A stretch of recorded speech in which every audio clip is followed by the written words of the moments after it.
الشيطان الرجيم بسم الله الرحمن الرحيم الحمد لله الأول بلا أول كان قبله والآخر بلا آخر يكون بعده الذي عجزت عن نعته الذي عجزت عن رؤيته أبصار الناظرين وعجزت عن رؤيته أوهام الواصفين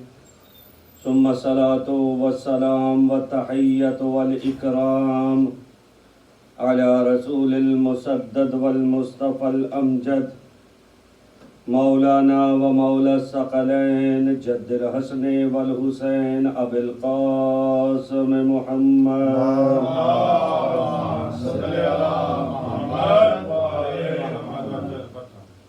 والصلاة والسلام على أهل بيته الطاهرين الطيبين واللعنة الدائمة على سائر أعدائهم أجمعين من الأزل إلى الأبد أما بعد فقد قال الحكيم في محكم كتابه المتين بسم الله الرحمن الرحيم ووصى بها إبراهيم بنيه ويعقوب إن الله اصطفى لكم الدين فلا تموتن إلا وأنتم مسلمون صدق الله العلي العظيم صلوات بر محمد اللهم صل على محمد وعلى محمد عزیزان گرامی قدر ملتمسوں کے ایک مرتبہ سورہ مبارکہ الحمد اور 3 مرتبہ سورہ اخلاص کی تلاوت فرما دیں تمام مرحومین مرحومات کے لیے بالاخص بانیان مجلس کے مرحومین مرحومات کے لیے بسم اللہ الرحمن الرحیم الحمد للہ رب العالمین الرحمن الرحیم مالک یوم الدین ایاک نعبد و ایاک نستعین اهدنا الصراط المستقیم صراط الذین انعمت علیہم غیر المغضوب علیہم بسم اللہ الرحمن الرحیم قل هو الله احد الله الصمد لم يلد ولم يولد ولم يكن له كفوا احد بسم الله الرحمن الرحيم قل هو الله احد الله الصمد لم يلد ولم يولد ولم يكن له كفوا احد تبارك الله ربي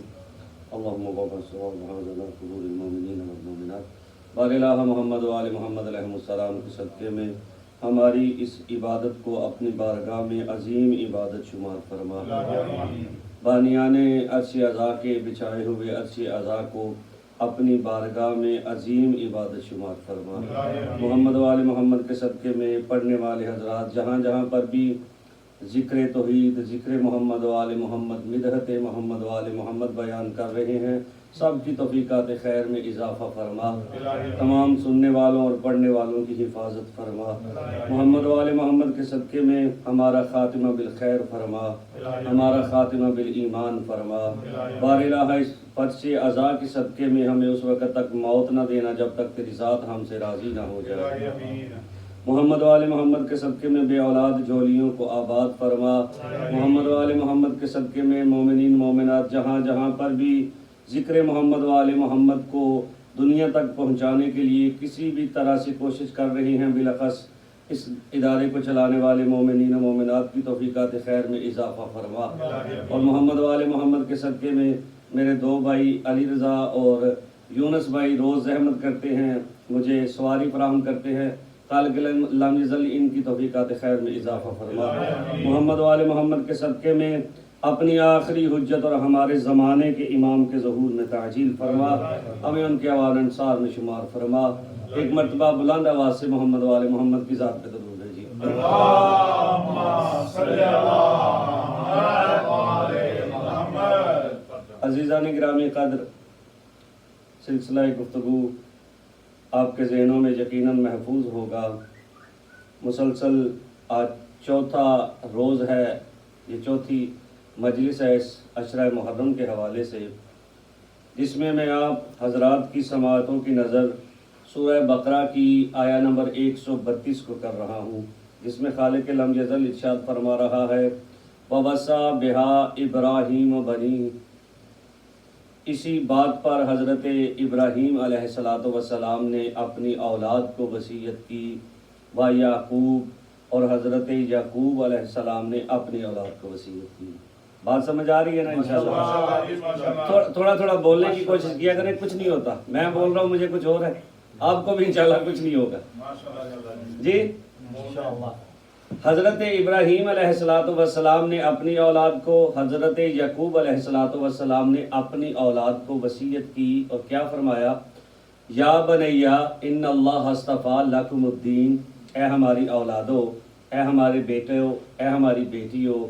اے ہمارے خاندان والو، اللہ نے تمہارے لیے دین کو چن لیا ہے۔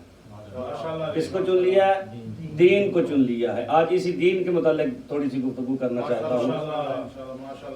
خالق لم یزل، اسی سورہ مبارکہ بقرہ کی آیہ نمبر 256، جو مشہور و معروف عام طور پہ کرسی کے نام سے، آیت الکرسی کے نام سے جو کلام ہم تلاوت کرتے ہیں، جس کے بہت بڑے فضائل ہیں، ان فضائل کی طرف نہیں جاؤں گا آج، شاید کل کی مجلس میں اس طرف جائیں۔ اس کے اندر خالق لم یزل نے ارشاد فرمایا لا اکراہ فی الدین، دین میں کوئی جبر نہیں ہے، دین میں کوئی زیادتی نہیں ہے۔ یعنی اللہ آسان لفظوں میں ہمیں سمجھانا یہ چاہتا ہے کہ میں نے تم تک حلال و حرام کو پہنچا دیا ہے، میں نے تم تک محرمات کی تبلیغ پہنچوا دی ہے، میں نے تم تک جو جو کچھ تمہارے اوپر فرض کیا ہے سب کچھ پہنچا کر میں تمہیں بتا رہا ہوں۔ عمل کرو گے تو تمہارا فائدہ، عمل کرو گے تو تمہاری مرضی، نہیں کرو گے تو اس کا نقصان بھی تمہیں ہوگا۔ مجھ اللہ کو تمہارے نماز پڑھنے سے کوئی فائدہ نہیں ہونے والا، مجھ اللہ کو تمہارے زکوٰۃ دینے سے کوئی فائدہ نہیں ہونے والا، مجھ اللہ کو تمہارے خمس ادا کرنے سے کوئی فائدہ نہیں ہونے والا، مجھ اللہ کو تمہارے روزے رکھنے کا کچھ فائدہ نہیں ہونے والا، کیونکہ وہ خود فرما چکا ہے لا اکراہ فی الدین، دین میں کسی قسم کا جبر نہیں ہے۔ ساری تبلیغات ہم تک پہنچا کر اللہ نے ہمیں یہ مہلت اور فرصت بھی دے دی، اگر عمل کریں گے تو فائدہ بھی ہمیں ہوگا، اللہ کو نہیں ہوگا۔ نعرہ تکبیر، اللہ اکبر، نعرہ رسالت، یا رسول اللہ، نعرہ حیدری، نعرہ صلوات، اللہم صلی علی محمد۔ فرمایا لا اکراہ فی الدین، سارے احکامات کو اللہ نے ہم تک پہنچا کر ہمیں فری ہینڈ بھی دے دیا، جیسا کہ قرآن کی ایک اور آیہ مجیدہ میں اللہ فرماتا ہے بسم اللہ الرحمن الرحیم انا ہدیناہ السبیل اما شاکرا و اما کفورا، میں نے انسان کو دونوں راستوں کی طرف رہنمائی کر دی ہے، یعنی اللہ نے ہمیں راہ راست بھی دکھلا دی ہے، اللہ نے ہمیں راہ گمراہی بھی دکھلا دی ہے، اللہ نے دونوں راستے ہمارے سامنے رکھ کر ہمیں اختیار دے دیا ہے کہ اگر سیدھے راستے پہ چلو گے تو اس کا انجام جنت ہے، اگر برے راستے پہ چلو گے تو اس کا انجام جہنم ہے۔ تو سیدھے راستے پہ چلنے کے لیے سب سے پہلے جس چیز کی ضرورت پڑتی ہے انسان کو، وہ زبان سے کلمہ توحید کا اجرا ہے، یعنی سب سے پہلا مرحلہ ہے کہ انسان کہے لا الہ، سب کو کلمہ آتا ہے بولو یار، لا الہ الا اللہ، یعنی اللہ کے بتائے ہوئے سیدھے راستے پر چلنے کے لیے سب سے پہلے توحید کا اقرار کرنا ضروری ہے، اللہ کے بتائے ہوئے دوسرے راستے پر عمل کرنے کے لیے محمد الرسول اللہ کا کلمہ پڑھنا ضروری ہے، اور اللہ کے بتائے ہوئے تیسرے راستے پر چلنے کے لیے علی ولی اللہ پڑھنا ضروری ہے۔ جی ماشاءاللہ، مولا سلامت رکھے آپ کو، آج آپ جاگ رہے ہیں۔ تو عزیزان گرامی قدر، اللہ کے بتائے ہوئے راستوں پر چلنے کے لیے ایک تو اللہ کی توحید، اللہ کی ربوبیت، اللہ کی خالقیت، اللہ کی مالکیت، اللہ کا کون و مکان کا مالک ہونا، اس بات کو تسلیم کرنے کی ضرورت ہے۔ دوسرا واجبات پہ عمل کرنے کی ضرورت ہے۔ واجبات میں سے پہلا مرحلہ یہ آتا ہے کہ انسان جب بھی نماز کا وقت ہو تو مصلی عبادت پہ کھڑے ہو کر اللہ کی بارگاہ میں 2 رکعت یا 4 رکعت یا 3 رکعتیں پڑھ کر یہ بتلائے اے میرے اللہ، تو نے جو دین مجھے عطا کیا ہے، اگرچہ تو نے اس دین میں مجھے فرصت دی ہے، لیکن پھر بھی میں تیرا شکر گزار بنتے ہوئے تیری بارگاہ میں سر جھکا رہا ہوں۔ نعرہ تکبیر، اللہ اکبر، نعرہ رسالت، نعرہ حیدری۔ عزیزان گرامی قدر، ایک مطلب تک لے کے جانا ہے آپ کو، یہ تمہیدی گفتگو کر رہا ہوں ابھی۔ تو اللہ کی بارگاہ میں جو نماز ہم نے ادا کرنی ہے، اس نماز کا مقدمہ ہے وضو۔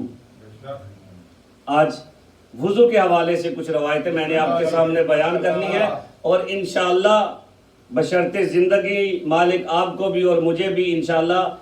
حیات طویل عطا فرمائے، جب کبھی بھی آپ وضو کریں گے انشاءاللہ اس بندہ حقیر کو دعاؤں میں ضرور یاد کریں گے، کیونکہ روایتیں ایسی منتخب کی ہیں میں نے جو میرے لیے بھی نئی ہیں اور آپ کے لیے بھی یقیناً نئی باتیں ہوں گی۔ تو عزیزان گرامی قدر، میں عرض کر رہا ہوں کہ اللہ کی بارگاہ میں جانے کے لیے سب سے پہلے انسان کو جس چیز کی ضرورت ہے وہ ہے طہارت۔ یعنی جو بندہ چاہتا ہے کہ وہ مصلی عبادت پہ کھڑا ہو کر وہ اللہ کی بارگاہ میں نماز پڑھنا چاہے تو تب بھی اسے طہارت کی ضرورت ہے۔ اگر کوئی بندہ اللہ کے نازل کردہ کلام کی تلاوت کرنا چاہے تو تب بھی اسے طہارت کی ضرورت ہے۔ ایک جملہ میں آپ کو ہدیہ کر رہا ہوں، یا آج سے میں نے انداز چینج کیا ہے، اگر آپ لوگ غور فرمائیں تو پہلے میں گفتگو جلدی ختم کر دیتا تھا، لیکن اب لمبی بات کیا کروں گا اگرچہ آپ کو محسوس ہو بھی۔ تو عزیزان گرامی قدر، اللہ کی بارگاہ میں حاضر ہونے کے لیے انسان کو طہارت کی ضرورت پڑتی ہے۔ وہ طہارت یا تو وضو کی شکل میں ہوگی، یا غسل کی شکل میں ہوگی، یا تیمم کی شکل میں ہوگی۔ یعنی انسان نماز پڑھنا چاہے تو تب بھی اسے طہارت کی ضرورت ہے، انسان قرآن پڑھنا چاہے تو تب بھی اسے طہارت کی ضرورت ہے، انسان اگر معصومین میں سے کسی معصوم کی زری کا بوسہ لینا چاہے تو تب بھی اسے طہارت کی ضرورت ہے۔ حتیٰ یہاں تک روایت ملتی ہے کہ اگر آپ محمد و آل محمد علیہ السلام میں سے کسی نام کو چونا چاہے تو تب بھی طہارت کی ضرورت ہے۔ تو طہارت ہے منحصر تین چیزوں کے اوپر، پہلی وضو، دوسری غسل، تیسری تیمم۔ آج پہلے عنصر کے متعلق میں آپ کو حبیب کبریا محمد مصطفیٰ صلی اللہ علیہ وآلہ وسلم کی زبان مبارک سے نکلے ہوئے کچھ جملے سناؤں گا، لیکن اس سے پہلے میں یہ ساری گفتگو جو میں کر رہا ہوں کہ انسان کو وضو کی ضرورت ہے، خالق لمجزل نے سورہ مائدہ کے اندر ارشاد فرمایا، یا ایھا الذین آمنوا واقمتم الی الصلاۃ فاغسلوا وجوہکم وایدیکم الی المرافق وامسحوا برؤوسکم وارجلکم الی الکعبین۔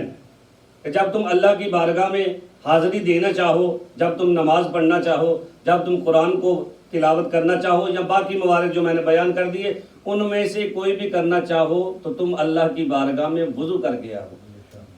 وضو کا طریقہ آپ صاحبان کو پتہ ہے، میں وہ بیان نہیں کروں گا انشاءاللہ۔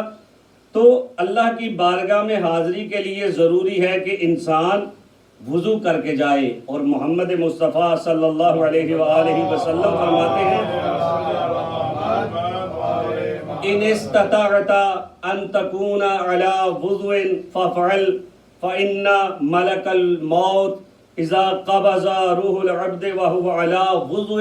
کاتب اللہ شہادہ۔ عزیزان گرامی مرتبہ ترجمے پہ غور فرمائیے گا، مجھے پتہ ہے عربی سارے حضرات کو سمجھ نہیں آتی، ترجمے کے لفظوں پہ غور فرمائیے گا اور انشاءاللہ آپ مجھے ضرور دعا دیں گے۔ میرے نبی نے فرمایا کہ اگر تم میں سے کوئی بندہ بھی یہ استطاعت رکھتا ہو، یعنی اسے پانی بھی میسر ہو، اس کی صحت بھی صحیح ہو، جسم کے اعضاء بھی سارے صحیح ہو، وہ وضو کر سکتا ہو، تو اسے چاہیے کہ ہر وقت حالت وضو میں رہے۔ اس کا فائدہ کیا ملے گا یا نبی اللہ؟ اگر ہر وقت بندہ حالت وضو میں رہے گا تو اس کا فائدہ کیا ملے گا؟ فرمایا فَفْعَلْ فَإِنَّ مَلَكُ الْمَوْتِ إِذَا قَبَضَ رُوحُ الْعَبْدِ۔ ہر وقت وضو میں رہنے کا فائدہ یہ ہوگا کہ جب ملک الموت آ کر تمہاری روح کو قبض کرے گا تو اللہ تمہیں ایسا اجر عظیم عطا فرمائے گا، کتب لہ الشہادہ، تمہیں شہادت کی موت عطا فرمائے گا۔ ہر وقت وضو میں رہنے کا فائدہ، ہر وقت وضو میں رہنے کا فائدہ۔ عام طور پہ کہا یہی جاتا ہے کہ مسجد کے مولوی حضرات وضو غسل سے باہر نہیں نکلتے. اگر یہ چیزیں لوگوں کو بتائی جائیں تو انشاءاللہ لوگوں میں تشویق اور شوق پیدا ہوگا کہ مجھے وضو کرنا چاہیے. جیسا کہ پہلی مجلس کے دوران میں نے بسم اللہ کے حوالے سے عرض کی، ایک بندہ بسم اللہ الرحمن الرحیم بھی پڑھتا ہو، پھر وہ ہر وقت حالت وضو میں بھی ہو، یہ دو ورد جس بندے کے ہمیشہ کے لیے ہو جاتے ہیں. چاہے کہ بندہ کچھ بھی کر رہا ہو، نماز کا وقت نہ بھی ہو، بے شک انسان وضو کر سکتا ہے. بندہ صبح جب اٹھتا ہے، اٹھ کے سب سے پہلے اس نے کیا کرنا ہوتا ہے؟ برش، منہ دھونا ہے. اور بندہ خدا جب منہ ہی دھونا ہے تو ساتھ بازوؤں کو بھی دھو لو،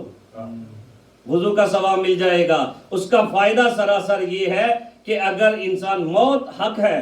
اس میں کسی شک و شبے کی گنجائش نہیں، کوئی نہیں جانتا کہ کب کس کو موت آنے والی ہے. تو میرے نبی نے ایک فارمولہ، ایک طریقہ ہمیں بتلا دیا کہ اگر ہر وقت حالت وضو میں رہو گے، اگر اسی حالت میں تمہیں موت آ گئی تو اللہ تمہیں شہادت کی موت عطا فرمائے گا. ایک طرف یہ فرمایا کہ ہر وقت جو وضو میں رہتا ہے، وضو کی حالت میں مر جائے گا تو اللہ اسے شہادت کی موت عطا فرمائے گا. اور دوسری طرف یہ فرمایا من مات علی حب آل محمد مات شہیدا، جو بھی ہم محمد و آل محمد کی محبت پہ مر جاتا ہے وہ شہادت کی موت مرتا ہے. ارے بندے نے وضو بھی کر رکھا ہو، محمد و آل محمد کا چاہنے والا بھی ہو، تو سوچیے اسے کس قدر عظیم موت آئے گی.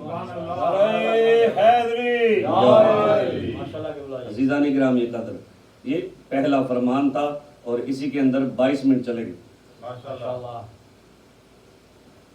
کہا کہ ہر وقت وضو میں رہنے کا فائدہ یہ ہوگا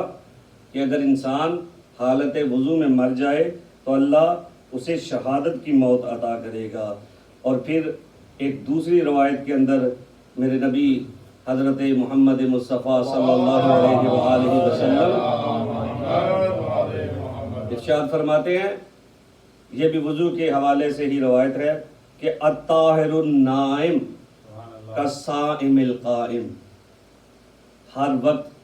وضو میں رہنے والا بندہ وضو کی حالت میں سو جاتا ہے، یعنی وضو کر کے سونے والا بندہ ایسے ہی ہے جیسے اس نے سارا دن روزہ رکھا ہو. اتنی فضیلتیں آپ مجھے بتائیے. میں آپ حضرات سے انتہائی ادب کے ساتھ سوال کر رہا ہوں کہ جس دین کے اندر اللہ نے ہمیں اتنی فضیلتیں اور عظمتیں عطا کی ہوں، اس دین پر جو عمل نہ کر سکے اس کے بدبختی کی اور کیا انتہا ہو سکے. ہماری خوش بختی کہ اللہ نے ہمیں ایسا دین عطا فرمایا کہ جس دین میں ہم صرف نیک کام کا ارادہ کر لیں تو اللہ فرشتوں کو حکم دیتا ہے کہ نامہ اعمال میں نیکی لکھ دو. جب عملی طور پہ کام کر لیں تو اللہ فرماتا ہے کہ اس نیکی کو بڑھا کے 10 گنا کر دو. اور ایک جملہ میں یہاں پر عرض کرتا چلوں، مومنین و مومنات آج کل خصوصاً ایام عزا کے اندر بہت زیادہ پیسہ خرچ کرتے ہیں ذکر مولا حسین علیہ السلام کے اوپر. چاہے ماہ مبارک محرم ہو یا کوئی مہینہ بھی ہو، جب کبھی بھی انسان ذکر محمد و آل محمد کے اوپر پیسہ خرچ کرتا ہے تو اس کا اجر اور ثواب میں آپ کو بتانے جا رہا ہوں. روایت کے لفظ یہ ہیں، پوری روایت نہیں پڑھ رہا، بس آخری جملہ جس کے اندر میرا مقصد اور مطلوب ہے. معصوم فرماتے ہیں کہ اگر کوئی بندہ ذکر حسین علیہ السلام کے لیے 1 روپیہ خرچ کرتا ہے، اللہ تعالیٰ آخرت میں اسے 70 روپے عطا کرے گا اور جنت میں اس کے لیے ایسا عالی شان محل بنائے گا کہ لوگ حیران ہو جائیں گے. 1 روپیہ خرچ کرنے کا یہ فرق ہے. اور ہمارے یہاں کنڈیشن یہ ہے کہ سال کا 150 چندہ بڑی مشکل سے نکلتا ہے لوگوں کی جیب سے. تو عزیزان گرامی قدر، میرے نبی نے فرمایا کہ اگر کوئی وضو کی حالت میں سو جائے تو اللہ اسے وہ اجر عطا فرمائے گا جو روزے دار کو اجر عطا فرمائے گا. اور پھر اگلی روایت کے اندر فرمایا الوضو علی وضو نور علی نور. وضو کے اوپر وضو، یعنی ایک بندے نے وضو کیا ہوا تھا، مثلا نماز کا ٹائم ہو گیا، ظہرین کی نماز کا ٹائم یا مغربین کی نماز کا ٹائم، بندے نے وضو کیا، نماز پڑھ لی، لیکن اس کے بعد تھوڑی دیر بعد اس کا دل چاہا کہ میں آدھا گھنٹہ 20 منٹ گزرنے کے بعد اس کا دل چاہا کیوں نہ میں قرآن کی تلاوت بھی تھوڑی سی کر لوں، تو وضو ہے اس کا، اسی وضو سے وہ قرآن کی تلاوت کر سکتا ہے۔ لیکن میرے نبی فرماتے ہیں کہ اگر کسی بندے کا وضو ہو پہلے سے پھر وہ وضو کر لیتا ہے تو یہ نور علی نور ہے، یعنی ایک نور کے اوپر دوسرا نور۔ اتنی عظمت ہے وضو کرنے کی۔ اور امام صادق علیہ السلام کی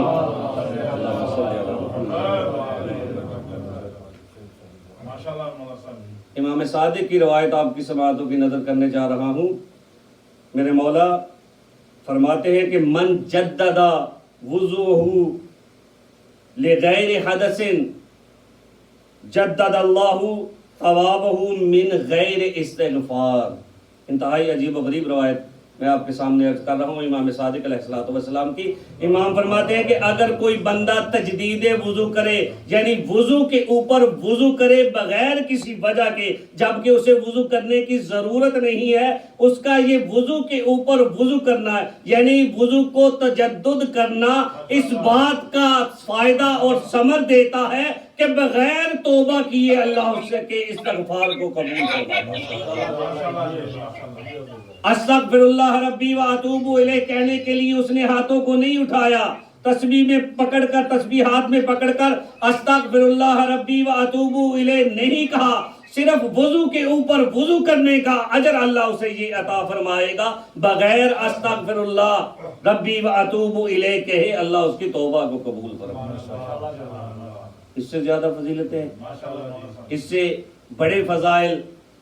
مجھے نہیں سمجھ آتی کیا ہو سکتے ہیں۔ تو عزیزان گرامی قدر، اللہ نے اس دین اسلام کے ذریعے سے، جسے خود خالق فرماتا ہے ان الدین عند اللہ الاسلام، میرے نزدیک سب سے بہترین دین جو ہے وہ دین اسلام ہے۔ اس دین اسلام کے دامن میں سمیٹ کر ہم تک جو تبلیغات محمد و آل محمد پہنچائی ہیں ان میں سراسر انسانیت کا اور انسان کا ہی فائدہ ہے۔ فقط صرف ضرورت اس چیز کی ہے کہ ہم ان تعلیمات پہ عمل کریں۔ ایک مثال دوں، یہ جامعہ آل ابا بنایا کچھ صاحبان نے، اللہ ان کی توفیقات خیر میں اضافہ فرمائے۔ جامعہ آل ابا بنا دیا گیا، جب اس میں کوئی نماز پڑھنے والا ہی نہ آئے تو جامعہ بنانے کا کوئی فائدہ؟ جب اس میں کوئی مجلس پڑھنے یا سننے کے لیے نہ آئے تو جامعہ بنانے کا کوئی فائدہ نہیں۔ جامعہ بنا دیا گیا، اس میں لوگ تعلیمات محمد و آل محمد علیہ السلام کو سیکھنے کے لیے نہ آئیں تو جامعہ بنانے کا مقصد فوت ہو جاتا ہے۔ اللہ نے جس دین کو ہم تک پہنچایا، اس دین کے ذریعے سے اللہ نے ایک ایک حکم کو ہم تک ارسال فرمایا، اگر ہم اس دین کو تسلیم کر کے بھی ان احکامات پر عمل نہ کریں تو ہمارے مسلمان ہونے کا کیا فائدہ؟ ہمارے لا الہ الا اللہ پڑھنے کا کیا فائدہ؟ ہمارے محمد الرسول اللہ پڑھنے کا کیا فائدہ؟ ہمارے ولایت حیدر پہ متفق ہونے کا کیا فائدہ؟ تو جس طرح سے انسان کو اعمال صالح کو انجام دینے کے لیے، یعنی نماز، باقی جو معاملات ہیں، قرآن کی تلاوت، معصوم کے روزے پہ جانے کے لیے، قرآن کو مس کرنے کے لیے، ائمہ کے ناموں کو چھونے کے لیے وضو کی طہارت جیسی صورت میں وضو کی ضرورت ہے، یا غسل کی ضرورت ہے، یا تیمم کی ضرورت ہے، یعنی عبادات الہیہ کو انجام دینے کے لیے انسان کو ظاہری طہارت کی ضرورت ہے، اسی طرح عبادات الہیہ کو انجام دینے کے لیے انسان کو باطنی طہارت کی بھی ضرورت ہے۔ یعنی جیسے جسم کا پاک ہونا ضروری ہے ویسے دل کا پاک ہونا ضروری ہے۔ دل کا پاک ہونا اس لیے ضروری ہے کہ کسی بھی نجس دل کے اندر، کسی بھی سنگ دل کے اندر، کسی بھی مبغض کے دل کے اندر ولایت محمد و آل محمد آ نہیں سکتی۔ نعرہ تکبیر، اللہ اکبر، نعرہ رسالت، نعرہ حیدری، نعرہ صلوات، اللہم صلی اللہ اور یہ جملے مولا کائنات امیر المومنین علی ابن ابی طالب علیہ السلام نے ارشاد فرمائے، فرض اللہ الایمان تطہیرا من الشرک اللہ نے ایمان کو فرض اس لیے کیا ہے کہ انسان شرک سے پاک ہو جائے، یعنی جس دل کے اندر ولایت محمد و آل محمد ہوگی وہ شرک جیسی بدبخت چیز سے ہمیشہ پاکیزگی میں رہے گا۔ اور محمد و آل محمد کی ولایت اس قدر مہم اور اہم ہے کہ میرے نبی نے ارشاد فرمایا یا علی لولاک ما عارف المؤمنون بعدی، اے علی اگر تم نہ ہوتے تو میرے بعد مومنوں کی پہچان ہی نہ ہوتی۔ یعنی اللہ نے محمد الرسول اللہ کے ذریعے سے ہمیں ایک پیمانہ اور ایک معیار دے دیا کہ اگر کوئی بندہ یہ دیکھنا چاہتا ہے کہ مومن کہاں کہاں پر آباد ہے، مومن کس کس جگہ پر ہے، تو مولا کائنات کا نام لے کے دیکھ لو، اگر چہرے کھل جائیں تو سمجھ لینا یہ مومنوں کی بستی ہے، اگر چہرے مرجھا جائیں تو سمجھ جانا یہ منافقوں کی بستی ہے۔ امیر کائنات نے ہمیں معیار اور پیمانہ دے دیا کہ اگر لوگ امیر کائنات علیہ السلام کی ولایت کے قائل ہو جائیں تو سمجھ لیجئے کہ وہ مومن ہیں۔ اور حدیث قدسی کے اندر جو اکثر و بیشتر آپ لوگ سنتے رہتے ہیں کہ خالق لم یزل نے ارشاد فرمایا لو اجتمع الناس علی حب علی ابن ابی طالب لما خلقت النار، اگر ساری دنیا ولایت حیدر پہ متفق ہو جاتی تو اللہ جہنم کو ہی نہ بناتا۔ تو پتہ چلا اللہ نے جہنم اس لیے بنائی ہے، وہ اس میں جل کے مرے گا جو دنیا میں علی کا نام سن کے جس کا چہرہ مرجھا جاتا تھا، جس کے سامنے علی ولی اللہ کا تذکرہ آتا تھا، اس کے چہرے کا رنگ تغیر ہو جاتا تھا، وہی جہنم میں جلیں گے اور مرے گے۔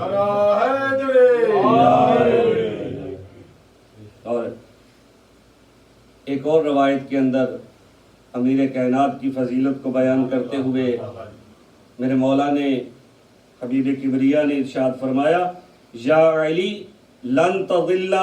ولن تزل ولولاک لم یعرف حزب اللہ بعدی، اے علی نہ تو کبھی گمراہ ہوگا۔ ہمارے بھائیوں کی روایات سنیں، ان کا جو امیر کائنات کے حوالے سے عقیدہ ہے وہ یہی کچھ کہتے ہیں کہ جب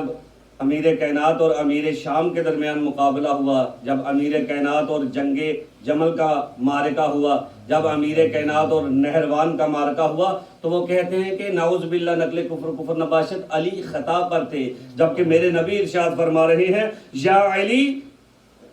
لن تضل ولن تزل، اے علی نہ تو کبھی گمراہ ہوگا، نہ کبھی تیرے پاؤں ڈگمگائیں گے، وَلَوْلَاكَ لَمْ يُعْرَفْ حِزْبُ اللَّهِ بَعْدِي، اے علی اگر تم نہ ہوتے تو میرے بعد اللہ کے گروہ کی پہچان ہی نہ ہوتی۔ یعنی جو بھی علی کے گروہ میں ہے وہ اللہ کے گروہ میں ہے۔ اور دوسری حدیث کے اندر میرے نبی نے ارشاد فرمایا حزب علی حزب اللہ و حزب اعداء حزب الشیطان، علی کا گروہ اللہ کا گروہ ہے، علی کے دشمنوں کا گروہ شیطان کا گروہ ہے۔ اب مجھے یہ جملہ کہنے کی اجازت دیجئے کہ مولا علی کا گروہ چاہے صفین کے اندر ہو وہ اللہ کا گروہ ہے، مولا علی کا گروہ چاہے نہروان کے اندر ہو وہ اللہ کا گروہ ہے، مولا علی کا گروہ چاہے جمل کے اندر ہو وہ اللہ کا گروہ ہے، اور جو بھی جس مقام پر بھی مولا علی کے سامنے آئے گا وہ شیطان کا گروہ ہے۔ کیونکہ میرے نبی نے ارشاد فرما دیا کہ علی تیرا جو گروہ ہے وہ اللہ کا گروہ ہے، اور جو تیرا مخالف ہے، جو تیرے مقابلے میں آئے گا وہ سراسر راہ راست سے بھٹکا ہوا ہے، وہ شیطان کا گروہ ہے۔ اور کل کی گفتگو میں کیونکہ ہمارا موضوع وصیت ہے تو میں نے کل سلسلہ شروع کیا تھا وصیت امیر المومنین علیہ السلام کا، تو اسی گفتگو کو میں آج تھوڑا سا آگے بڑھانا چاہتا ہوں۔ مولا اپنی وصیت کے اندر امام اول وصیت کرتے ہوئے ارشاد فرماتے ہیں اُسِیکُمَا وَجَمِيعَ وَلَدِي وَأَهْلِي وَمَنْ بَلَغَ کتابی بِتَقْوَى اللَّهِ۔ مولا فرماتے ہیں کہ امام حسن اور امام حسین علیہ السلام سے مخاطب ہوتے ہوئے کہ میں تم دونوں کو اور اپنی تمام اولاد کو ومن بالغا کتابی، جس تک میری یہ کتابت، یہ تحریر، یہ وصیت پہنچے، بتقوی اللہ، میں اسے تقوی الہی کی وصیت کرتا ہوں، وَنَظْمِ أَمْرِكُمْ، اور تمہیں اپنے امور کو، اپنے روزمرہ کے کاموں کو صحیح طریقوں سے انجام دینے کی وصیت کرتا ہوں۔ یعنی اس جملے کی تھوڑی سی وضاحت کی ضرورت ہے۔ عام طور پہ ہم اس سے غافل رہتے ہیں اور ہم خیال نہیں کرتے۔ عام طور پہ ہوتا یہ ہے ہماری سوسائٹی کے اندر کہ ہم کسی بندے کو ٹائم دیتے ہیں کہ میں آپ کو فلاں ٹائم پہ ملوں گا، مثلا ابھی 7 بجنے میں 15-16 منٹ ہیں، میں کسی کو ٹائم دے دیتا ہوں کہ میں 7 بجے آپ کو ملوں گا، لیکن میں ٹائم کی طرف توجہ نہیں کرتا۔ 7:15-20 پہ مجھے خیال آتا ہے کہ میں نے کسی بندے کو ٹائم دیا تھا کہ 7 بجے ملوں گا۔ ایسا ہرگز نہیں کرنا چاہیے، کیونکہ مولا کائنات کی وصیت ہے کہ اپنے کاموں کو صحیح طریقے اور صحیح اسلوب پر انجام دو۔ اور ایک روایت بھی ہمارے ذہنوں کے اندر، آپ کے ذہنوں کے اندر ہوگی کہ نبی معظم صلی اللہ علیہ وآلہ وسلم کسی یہودی نے آپ سے ملاقات کے لیے کہا اور کہا کہ فلاں دن فلاں جگہ پہ میں آپ سے ملوں گا۔ نظم امورکم،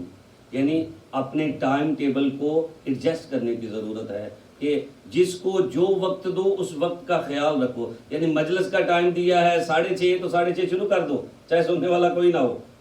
کیونکہ آپ خود اپنی طرف سے بیان کر چکے ہیں کہ 6:30۔ اسی طرح میں روایت کی طرف آؤں، نبی معظم سے کسی یہودی نے کہا کہ میں فلاں دن فلاں وقت فلاں جگہ پہ آپ سے ملاقات کرنا چاہتا ہوں۔ تو میرے نبی نے فرمایا کہ ٹھیک ہے، میں جس دن تم نے کہا ہے، جس وقت کا ہے، اس وقت وہاں پہ پہنچ جاؤں گا انشاءاللہ۔ اور نبی معظم صلی اللہ علیہ وآلہ وسلم وہاں پہ پہنچ جاتے ہیں، وہاں پہ تشریف فرما ہو جاتے ہیں، لیکن وہ بندہ کافی وقت تک نہیں آتا۔ لیکن پھر بھی رسالت مآب نے عملی طور پر عمل کر کے، کام کو کر کے ہمیں بتلایا اور سکھلایا کہ اپنے کاموں کو، نظم امورکم کے لفظ کو کس طرح سے انجام دینا ہے۔ یعنی بات کرنے کی غرض اور غایت اور مقصد یہ ہے کہ کسی کو اگر آپ کہہ دیں کہ میں فلاں وقت آپ سے ملوں گا تو خدا را اس وقت کا لحاظ کیجیے، کیونکہ اپنے اوقات کو، اپنے کاموں کو صحیح طرح سے صحیح اوقات میں انجام دینا مولا کائنات علیہ الصلوۃ والسلام کی وصیت کے مطابق یہ مومن کے اعمال میں سے ہے، مومن کے اچھے اخلاق میں سے ہے۔ تو ہم چونکہ ولایت حیدر کے معتقد ہیں تو ولایت حیدر ہم سے تقاضا کرتی ہے نظم امورکم، کہ اپنے کاموں کو صحیح اسلوب اور طریقے سے انجام دیں۔ اور اگلا جملہ جو میرے مولا نے ارشاد فرمایا وَصَلَحَ ذَاتِ بَيْنِكُمْ فَإِنِّي سَمِعْتُ جَدَّكُمَا يَقُولُ صَلْحُ ذَاتَ الْبَيْنِ أَفْضَلُ مِنْ عَامَّةِ الصَّلَاةِ وَالصَّوْمِ۔ بس اسی جملے کے اوپر رک کے گفتگو تمام کرنا چاہتا ہوں۔ انشاءاللہ مولا کی باقی وصیت پھر بیان کروں گا کل کی گفتگو میں۔ مولا نے فرمایا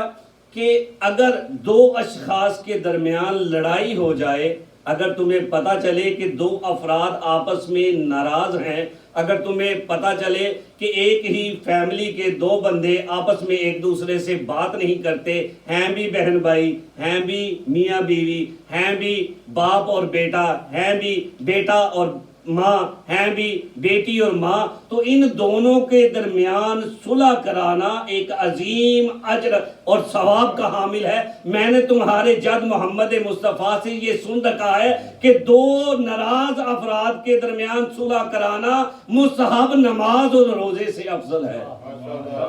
عزیزان گرامی قدر، موضوع ہمارا وصیت۔ تو امیر کائنات علیہ الصلوۃ والسلام کی وصیت اور نصیحت یہ ہے کہ اگر ہمیں کہیں پہ پتہ چل جائے اور ہم سے ممکن ہو، جہاں تک ممکن ہو، جس قدر ہم سعی اور کوشش اور ٹرائی کر سکیں، جتنا پاسبل ہو ہم سے، ہمیں کوشش کرنی چاہیے کہ دو بندوں کے درمیان ان کا جو جھگڑا ہے اس جھگڑے کو ختم کروا دیں، کیونکہ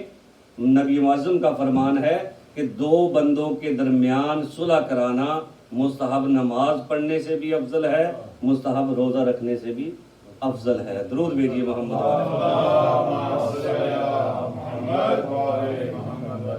تو عزیزان گرامی قدر، موضوع ہمارا وصیت ہے، انشاءاللہ اس کے حوالے سے گفتگو چلتی رہے گی۔ تو عزیزان گرامی قدر، آج کی گفتگو کا خلاصہ یہ رہا کہ انسان کو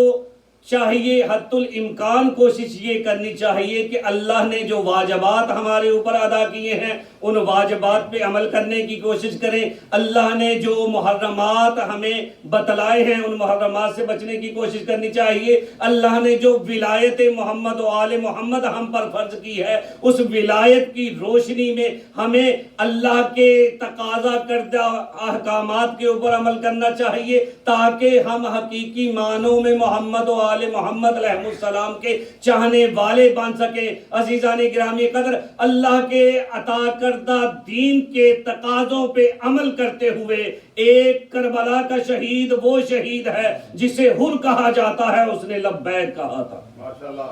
ماشاءاللہ سبحان اللہ۔ عزیزان گرامی قدر، آپ کو گفتگو کے جس مرحلے پہ میں لے آیا ہوں کہ اللہ نے جو احکامات نازل کیے ہیں وہ احکامات ہم سے تقاضا یہ کرتے ہیں کہ اللہ کی آواز پہ لبیک کہتے ہوئے ہم اللہ کے احکامات کے اوپر عمل کریں۔ انہی احکامات پہ عمل کرتے ہوئے حضرت حر نے لبیک کہی۔ تمہیداً کچھ جملے میں حضرت حر کے حوالے سے کہتا چلوں کہ حضرت حر آپ جانتے ہیں کہ وہی شخص ہیں جو 1000 فوج کے ساتھ یزید کی طرف سے، عمر سعد کی طرف سے کوفہ سے نکلے تھے امام حسین علیہ السلام سے جنگ کرنے کے لیے۔ جب امام کا لشکر ذو حسم نامی گاؤں کے قریب رکا تو امام نے اپنے اصحاب سے پوچھا کیا تمہیں بھی وہی چیز نظر آ رہی ہے جو میں دیکھ رہا ہوں کہ ہر طرف گھوڑوں کے سر ہی سر نظر آ رہے ہیں؟ تو امام کے سپاہیوں نے عرض کی جبنا رسول اللہ، جو کچھ آپ کو نظر آ رہا ہے ہمیں بھی وہی نظر آ رہا ہے، گھوڑوں کے سر ہی سر ہیں۔ بس یہ حضرت حر کا لشکر تھا کہ جو امام کے قریب پہنچا، اور اس لشکر کی حالت یہ تھی عزادارو کہ وہ لشکر پیاس کے غلبے سے انتہائی مضطرب تھا، ان پہ غشی کا عالم تھا، لیکن زہرا کا لال کریم ابن کریم اتنا سخی ہے کہ جیسے ہی حر کے لشکر کو دیکھا تو کہا کہ اس فوج کے ساتھ گفتگو بعد میں کرنا، پہلے انہیں بھی پانی پلاؤ، ان کے گھوڑوں کو بھی پانی پلاؤ۔ اجرکم اللہ عزادارو۔ بس کچھ جملے میں نے مصائب کے بیان کرنے ہیں۔ عزادارو، امام حسین نے حر کے گھوڑوں کو بھی پانی پلایا، حر کی فوج کے گھوڑوں کو بھی پانی پلایا، خود حر کو بھی پانی پلایا۔ آخر میں حر کی فوج کا ایک بندہ دیر سے آتا ہے کہ مولا حسین اس کی حالت کو دیکھ کے اسے مشکیزہ خود اپنے ہاتھ سے دیتے ہیں اور کہتے ہیں کہ اس مشکیزے کو منہ سے لگا کے پانی پی لو۔ عزادارو، زہرا کا لال وہی لال ہے جو خود 3 دن کا بھوکا پیاسا مارا جائے گا، لیکن کریم ابن کریم ہے نا زہرا کا بیٹا، اس لیے حر کے اس آخری فوجی کو مشکیزہ دیا اور کہا کہ منہ سے لگا کے پی لو۔ اس نے منہ کو لگانا چاہا لیکن نہ لگا سکا۔ زہرا کے لال نے خود اٹھ کر مشکیزے کو اس کے منہ سے لگایا، اسے سیراب کیا۔ عزادارو، بس حر نے تاریخ یہی کہتی ہے، ایک مرتبہ مولا حسین کے لجام فرض میں ہاتھ ڈال کے کہا کہ یا جبنا فاطمہ الزہرا، آپ کوفہ کی طرف نہ جائیں، کرب و بلا کی طرف نہ جائیں، کسی اور علاقے کی طرف چلے جائیں۔ کہ ایک مرتبہ میرے مولا حسین نے اس کی طرف مخاطب ہو کے کہا، اس کا ثقلت عمو کا، خاموش ہو جا، تیری ماں تیرے غم میں روئے۔ عزادارو، حر کا جواب سننا، حر رو کے کہتا ہے یبنا امیر المومنین، میں آپ کو یہ جملہ نہیں کہہ سکتا کیونکہ آپ کی ماں زہرا ہے۔ اجرکم اللہ۔ عزادارو، آگے عصر اشور کہ ایک مرتبہ مولا حسین نے کربلا کی سرزمین پہ استغاثہ بلند کیا کہا حل من ناصر ینصرنا، ہے کوئی جو مجھ حسین کی مدد کرے۔ عزادارو اس استغاثے کو جیسے ہی حر نے سنا، حر کی حالت میں تغیر و تبدل آ گیا، حر کا انداز ہی تبدیل ہو گیا کہ ایک مرتبہ حر کے اندر سے یہ انقلاب برپا ہوا، حسین زہرا کا لاڈلا، محمد مصطفیٰ کا لال نصرت کے لیے بلا رہا ہے، میں اگر اب اس کے پاس چلا گیا تو کیا اللہ میری توبہ کو قبول کرے گا؟ بس عزادارو انتہائی اختصار کے ساتھ لفظ کہہ رہا ہوں، حر نے مولا حسین کی بارگاہ میں جا کر ایک مرتبہ عرض کی، یبن رسول اللہ حل لی توبہ، اے رسول کے بیٹے حسین کیا میرے لیے توبہ کی کوئی گنجائش ہے؟ کہ میرے مولا نے ایک مرتبہ حر کی طرف دیکھ کے کہا، حر اللہ تیری توبہ کو قبول کرے گا۔ عزادارو حر جب امام کی بارگاہ میں گیا تھا نا، اس کی حالت یہ تھی، اپنے کیے پہ اتنا ندامت تھی، اتنی پشیمانی تھی کہ خود کو مولا حسین کے سامنے لے جا کر ذوالجناح کی پشت سے زمین پہ گرا دیا۔ زہرا کے لال نے خود اسے اٹھا کے اس کے رخساروں سے خاک کربلا کو اتارا اور کہا، حر اللہ تیری توبہ کو ضرور قبول کرے گا۔ کہ اتنے میں حر نے مولا حسین سے عزادارو اجازت مانگی کہ مولا مجھے اجازت دیجئے میں خواتین عصمت و طہارت سے بھی ایک مرتبہ اپنے کیے کی معافی مانگ لوں۔ عزادارو بس یہ اجازت لے کے حر خیام حسینی کے سامنے جاتا ہے اور اپنے آپ کو زمین پہ بٹھا کر عرض کرتا ہے، اے خاندان عصمت کی خواتین، میں وہی ہوں جس نے تمہارا راستہ روکا تھا، میں وہی ہوں جس نے تمہیں اس چیز پہ آمادہ کیا تھا کہ تم اس بیابان میں آ جاؤ۔ عزادارو رو رو کے اپنی حالت بیان کر رہے تھے کہ اتنے میں حسین کی بہن زینب کی آواز آئی، حر بھیا خاموش ہو جا، اللہ تیری توبہ کو قبول کرے گا۔ الا لعنت اللہ علی القوم الظالمین وسيعلم الذین ظلموا